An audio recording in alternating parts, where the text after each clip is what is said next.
हाय दोस्तों, good morning मेरी तरफ से सभी केवल को। क्या आप लोग नाश्ता कर लिए हैं? अगर कर लिए हैं तो कमेंट बॉक्स में जरूर बताइएगा, और नहीं भी किए हैं फिर भी बताइएगा, ठीक। हम कभी नहीं किए हैं। देखिए हम अभी बनाए हैं, बनेगा तब न करेंगे। तो आप लोग को हर बात मैं एक ही बात बोलती हूँ हर बार कि रील बनाना गलत बात है, तो आप लोग क्यों नहीं बताते हो? कमेंट बॉक्स में बताइए ना कि रील बनाना गलत बात है।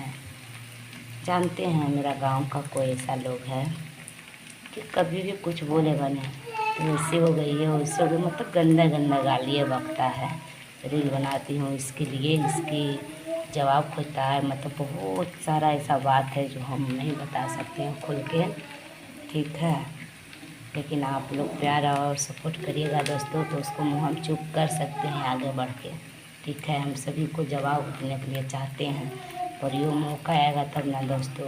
अभी मैं इतना हूँ कि उसको जवाब नहीं दे सकता, क्योंकि मैं वीडियो बना रही हूँ ना, काबिल हो जाऊँगी लाइक, तो फिर हम तो जवाब देंगे दोस्तों। प्लीज़ आप हमको सपोर्ट करिए, ठीक है। आप लोग के भरोसे पे हम रील बना रहे हैं और आप लोग का ताना सुन रहे हैं, ठीक है। बाय।